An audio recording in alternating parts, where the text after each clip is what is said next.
Querido Juan Ramón, muchas felicidades. Lograste lo que parecía imposible, que México llegara al Consejo de Seguridad y además con el mayor número de votos de la jornada, 187, ni un voto en contra y apenas 5 abstenciones. Muchas felicidades, Juan Ramón.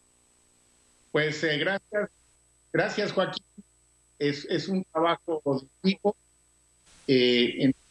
Participan muchas personas, desde luego mi equipo en la misión de México en Nueva York, pero también diría yo es un trabajo de la Cancillería mexicana, porque pues participaron muchas y muchos funcionarios, embajadores en diversas capitales del mundo, llevar a votar 187 países de manera presencial, y que pues cada uno de ellos tachara el espacio correspondiente a México para emitir su voto, pues no es algo sencillo, pero cuando se tienen objetivos claros, cuando se trabaja en equipo, pues las cosas salen, y en esta ocasión lo importante es que México queda muy bien posicionado en el ámbito internacional, y esto es un reconocimiento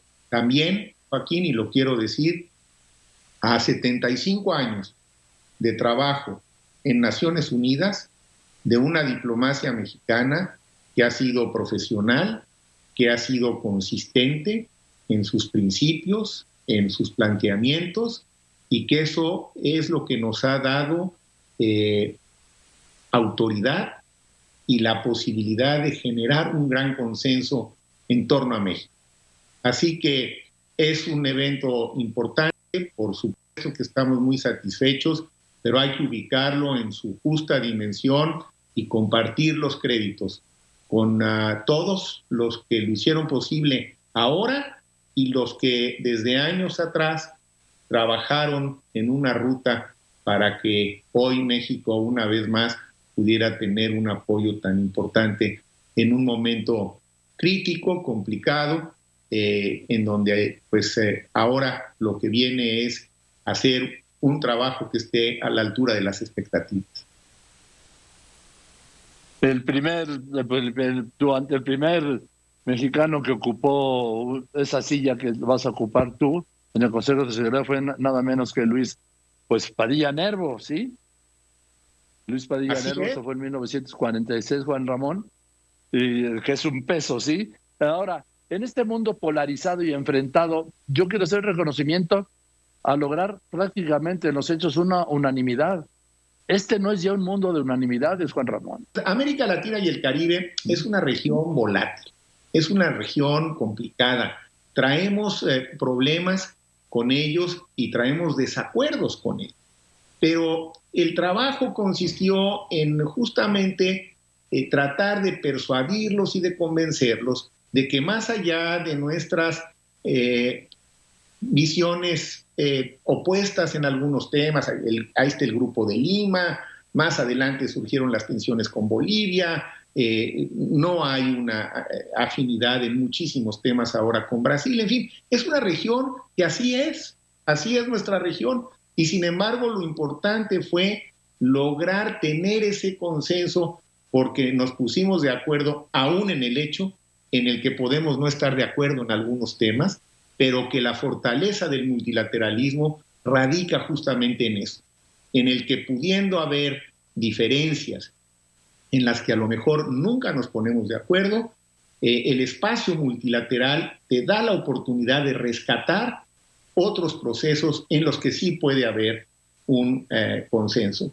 Y a mí me parece que ahí definimos la mitad de la elección, la verdad, el año pasado. Y bueno, lo demás fue llevar a 187 países a votar, y que lo hicieran en condiciones de pandemia, y en fin, que no fue una votación también muy atípica, porque interesante, Joaquín, le comentaba hace rato a las senadoras y a los senadores con los que tuve un diálogo muy interesante y muy productivo, no pasó en la ONU el sistema de votación electrónica, ¿eh?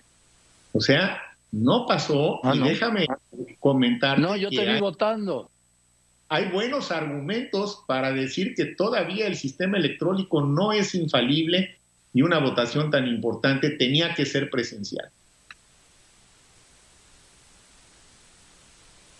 Ahora, coincido, yo insisto, lo que me estás diciendo de América Latina, coincido, no es hoy un mundo de unanimidades y se construyó la unanimidad en esta América Latina enfrentada, dividida, polarizada, con 2 o 3 visiones, con centros de poder, con diferencias profundas, por ejemplo, en la OEA. Pero aquí se logró la unanimidad, Juan Ramón, y eso es excepcional. Pues mira, a ver, yo echo por delante la historia diplomática de México, el hacer algunos planteamientos claros, el no pensar que porque México va a volver a estar ahora en el Consejo de Seguridad, las cosas van a cambiar fácilmente, pero sí poder decir con mucha claridad, oigan, tenemos que revisar los métodos de trabajo del Consejo. En algunas ocasiones lo hemos platicado aquí, tú y yo, el Consejo se paraliza por el veto que ejercen unos u otros, ¿no? Y entonces, frente a problemas gravísimos, resulta que la ONU queda fuera porque entre los propios países ejercen el veto. Bueno, desde la época de don Luis Padilla Nervo, México estuvo en contra del veto, 75 años diciendo el veto no es equitativo, no es justo y es un instrumento de parálisis. Bueno, ¿qué se puede hacer al respecto? Ahí traemos ya una iniciativa que hemos revivido, la iniciativa franco-mexicana, que tiene ya 110 países que la han firmado. Ahí voy, necesito llegar a las 2/3 partes para poder presentarla con más fuerza. Necesito llegar a 128, en donde le estamos diciendo a los miembros permanentes del Consejo declinen su derecho al voto en condiciones de crímenes de lesa humanidad, de atrocidad en masa. Y se lo están diciendo en este momento ya uno de los 5 miembros permanentes, que es Francia, que está siendo acompañada por México. Necesitamos ejercer cierta presión. También en estos espacios hay que hacer política, es una política que tiene que ser inteligente, cuidadosa, pero que además sea sensata.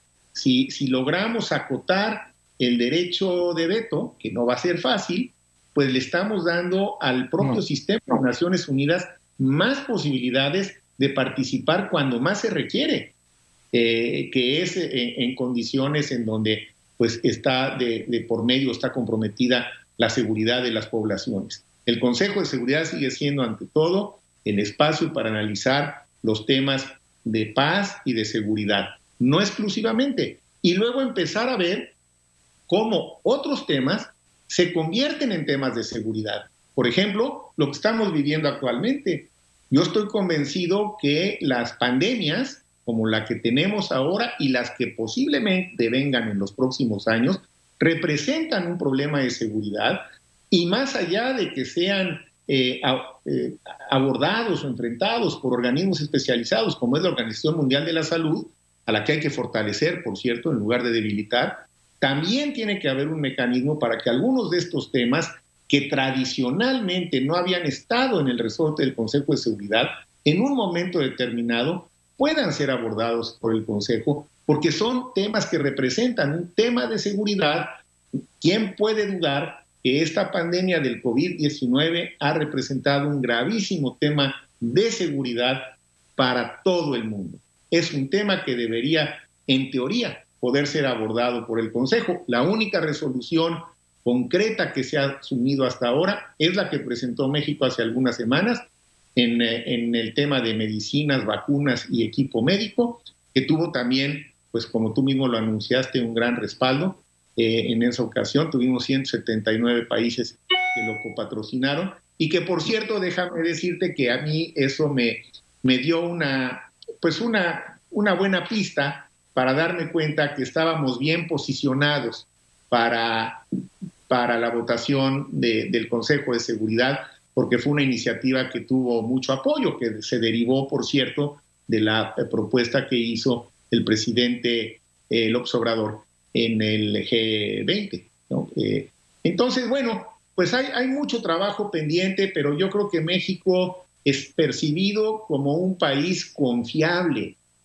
Por eso tenemos que aprender a las lecciones que nos ha dado México en la ONU a lo largo de los años. Ser consistente con nuestras posiciones, honrar nuestra palabra y ser claros, porque al final en las negociaciones tiene que haber claridad para que haya confianza. Y nuestros principios constitucionales, que son los que nos ha reiterado esta mañana el presidente López Obrador, lo volvió a decir con toda claridad, los principios constitucionales de política exterior de México, contrario a lo que muchos han dicho, de que están pasados de moda, pues tienen una vigencia absoluta, hombre, absoluta. La igualdad jurídica de los estados, pues es parte de los temas que tenemos que impulsar. Si no creemos en estos principios, en la solución pacífica de los problemas, en el derecho a la autodeterminación, en el respeto a los derechos humanos, bueno, pues entonces, ¿en qué creemos? Es decir, son principios de política que tienen vigencia y que le dan a México esto, que es lo que nos hizo poder consensar a 186 países, además de nosotros, porque nosotros también votamos, obviamente, por México. Pero, ¿cómo logras eso si no tienes confianza? Es imposible. Y yo creo que hoy es imposible. Una crisis de confianza, ojalá que podamos seguir siendo como nos están viendo en Naciones Unidas, como un socio confiable en el que pueden depositar expectativas realistas y que saben muy bien cuáles son nuestros puntos de vista en algunos temas que históricamente hayan estado y los vamos a seguir defendiendo. El desarme nuclear, que ha sido una posición histórica de México, pues por supuesto que vamos a seguir estando a favor del desarme nuclear y reclamando cómo es posible que todavía a estas alturas haya países que no quieran suscribir algunos de los tratados. Es decir, son posiciones que creo que a México le viene muy bien en estos tiempos refrendar, y espero que nos den también pues, la posibilidad entonces de tener una interacción en el contexto de las relaciones internacionales, de mejores equilibrios para México, porque a veces pues, nos ha tocado tener que enfrentar situaciones muy asimétricas, muy desventajosas.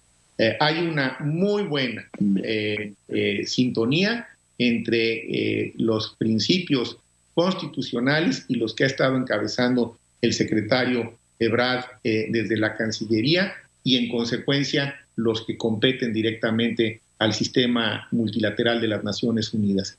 Entonces hay congruencia. Alguien puede no estar de acuerdo con ellos y es respetable, pero de que hay congruencia no hay la menor duda. Y esa congruencia, Joaquín, es responsable en buena medida de la cantidad de votos que obtuvimos.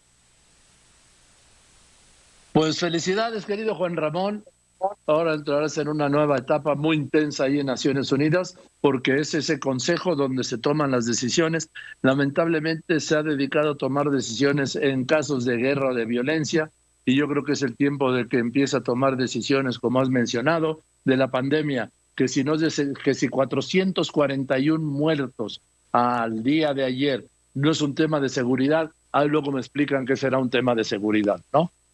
Así es, tienes toda la razón, es decir, está cumpliendo la ONU 75 años y es un gran momento, lo he platicado con el secretario general Guterres, es el gran momento para decir 75 años después, hay ciertas cosas que siguen vigentes, muy bien, pero hay otras que ya no, y una de ellas es la que acabas tú de señalar. Te mando un abrazo y muchas felicidades, Juan Ramón. Gracias, Joaquín. Un saludo al auditorio. Buenas tardes. Seguiremos platicando. Y me da mucho gusto verte a todo dar. Gracias. Buenas tardes.